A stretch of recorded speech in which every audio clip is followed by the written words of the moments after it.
नमस्कार मंडळी, Roshan Bhosale official YouTube चॅनलमध्ये आपल्या सगळ्यांचं मनपूर्वक स्वागत. कालपासून परभणी जिल्हा जळत आहे. कालपासून परभणी जिल्ह्यामध्ये जो महामानव डॉक्टर बाबासाहेब आंबेडकरांचा पुतळा आहे जिल्हा अधिकारी कार्यालयाच्या समोर, त्या पुतळ्याच्या समोरच त्याच्या शेजारी जी संविधानाची प्रतिकृती ठेवली होती, त्या प्रतिकृतीची विटंबना करण्याचं काम एका समाजकंटकानं, एका नालादामानं केलेलं आहे. त्यामुळे परभणी जिल्ह्यामध्ये दंगल परिस्थिती झालेली आहे. परभणी जिल्ह्यामध्ये 144 कलम लावलेले आहे. परभणी जिल्ह्यात छावणीचं स्वरूप प्राप्त झालेलं आहे. अतिरिक्त फौजफाटा आणि जवान तैनात करण्यात आलेले आहेत. तर ही जी घटना झालेली आहे, ह्या घटनेचा मी प्रथमतः निषेध करतो, जाहीर निषेध करतो. अशा पद्धतीच्या घटना घडल्या नाहीत पाहिजे. आणि ज्या समाजकंटकानं हे काम केलेलं आहे त्याला कायदेशीर योग्य ती शिक्षा व्हावी, असं माझं म्हणणं आहे.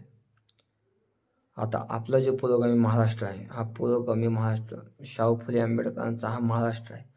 हा शाहू फुले आंबेडकरांचा महाराष्ट्र पेटवण्याचं काम कोण करते? हा शाहू फुले आंबेडकरांचा महाराष्ट्र का पेटला जातो? ज्या घटना घडतात ह्या महाराष्ट्रामध्ये, त्याचं कारण काय आहे? आता ही अशा पद्धतीची जी घटना घडलेली आहे, हे जे समाजकंटक आहे, हे मुद्दाम आणि जाणीवपूर्वक हे करत असतात. त्यांना माहीत असतं अशा पद्धतीचं आपण कृत्य केलं की समाजामध्ये वाद होतो, समाजामध्ये वाद निर्माण होतो, जाळपोळ होते, काहीही घडतं, दंगल परिस्थिती निर्माण होते, हे त्यांना माहीत असतं. तरीसुद्धा हे केले जातं, जाणीवपूर्वक हे केले जातं. तर असे जे समाजकंटक असतात त्यांना एक तर कायद्याचा धाक नसावा असंच यातून दिसते. जर कायद्याचा धाक असता तर अशा पद्धतीची कृत्य झाली नसती. ह्यांना कायद्याचा धाक राहिलेला नाही, ह्यांना कायदाच ह्यांना मान्य नसावा असं मला तर वाटतं. एकंदरीत कायदा ह्यांना मान्य नसावा. त्या समाजकंटक जे असतील त्यांना ताबडतोब अटक झाली पाहिजे, त्यांना ताबडतोब त्यांच्यावर कारवाई झाली पाहिजे. प्रकाश आंबेडकर जे वंचित बहुजन आघाडीचे आहेत अध्यक्ष, त्यांनी पण आज सांगितलेलं आहे की ताबडतोब त्यांची अटक करावी, नाही याचे परिणाम बघावे लागतील. अशा कडक शब्दामध्ये त्यांनी ताशेरे मारलेले सरकारवर. ताबडतोब ह्यांना अटक करा. पण हे समाजकंटक भांडणं लावायचं काम, या महाराष्ट्रामध्ये आग लावायचंच काम करतात. बाकीयांचा उद्देशातनं काही दिसत नाही आणि महाराष्ट्र पेटवण्याचं हे काम करतात. त्याच्यामुळे ह्यांच्यावर कडक कारवाई झाली पाहिजे. म्हणजे भविष्यात ह्यांच्यावर कडक जर कारवाई झाली नाही तर अशा घटना घडणार. कडक कारवाई जर भविष्यात झाली, खरं तर म्हणतो मी तर यांना फाशी दिली पाहिजे. म्हणजे भविष्यात अशा पद्धतीच्या घटना घडणार नाही, अशा पद्धतीची विटंबना करण्याचं काम हे कुणीही करणार नाही. ह्यांना धाक बसेल, संविधानाचा धाक बसेल. आता हे BJP सरकार आहे, हे माहिती सरकार आहे, हे कशा पद्धतीत संविधान मानतात हे सगळ्या समाजाला माहिती आहे आणि हे जनतेला पण माहिती आहे. कशा पद्धतीने यांनी निवडणूक आयोग म्हणा, सरकारी जी प्रशासन यंत्रणा आहे सर्व ती म्हणा, ही राज्यपाल म्हणा, कोर्ट म्हणा, संविधानिक ज्या संस्था आहेत, विधानसभा अध्यक्ष म्हणा, हे कशा पद्धतीने काम करतात. खरं त्यांनी लवादाचं काम केलं पाहिजे, यांना निपक्षपणे वागून काम केलं पाहिजे आणि सगळं जे काय निर्णय ते निपक्षपणाने दिले पाहिजे. पण हे तसे काम करत नाहीत.